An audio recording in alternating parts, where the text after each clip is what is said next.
Mumbai, India. In a recent MSNBC interview, I described President Trump as a brain-eating disease. I did so because his indecent behavior, and non-stop outrageous tweets and actions, force you as a commentator into a terrible choice: either ignore it all and risk normalizing Trump's excesses, or write about him constantly and risk not having the time to learn and report about the big trends now reshaping the world, trends that one day will surprise your readers and leave them asking, why didn't I know this? To inoculate myself against Trump eating my brain, I occasionally get as far away as I can.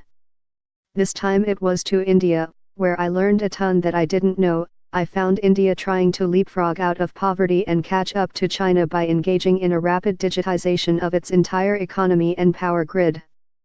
Yes, while our president has been busy playing golf, tweeting about Lavar Ball and pushing an anything that will pass tax plan, China has been busy creating a cashless society, where people can pay for so many things now with just a swipe of their cell phones, including donations to beggars, or even buy stuff at vending machines with just facial recognition, and India is trying to follow suit.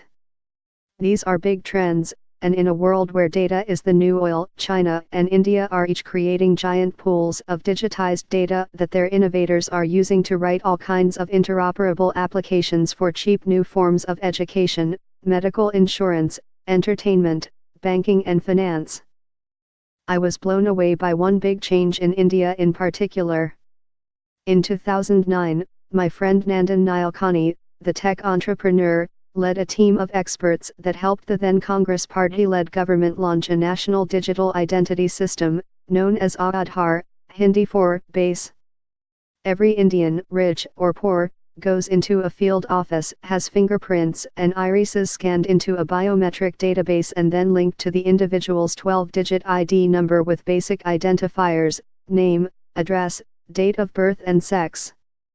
When the Congress party left office in 2014, and Narendra Modi's Bharatiya Janata Party took over, Modi continued and impressively energized the Aadhaar project, bringing it today to 1.18 billion users, out of a population of about 1.3 billion. In a country where many poor people lacked any form of ID, like a birth certificate or a driver's license, this has been a revolution, because they can now open a bank account and get government aid sent directly to them rather than having bureaucrats, bankers, or postal workers skim off 30% each year through the mail and then link their bank account to their mobile phones, from which they can buy, sell, transfer money and receive payments digitally anytime, anywhere. The digital network platforms that have broken the 1 billion plus user mark, like Facebook, Google, and WhatsApp, all came out of the private sector. Aadhaar, noted the Harvard Business Review, is the only non-US platform to have broken the 1 billion user threshold, and the only such system to have been developed by the public sector. It also has the distinction of having reached 1 billion users the fastest. When the British laid railroads in India, it led to the more efficient extraction of natural resources.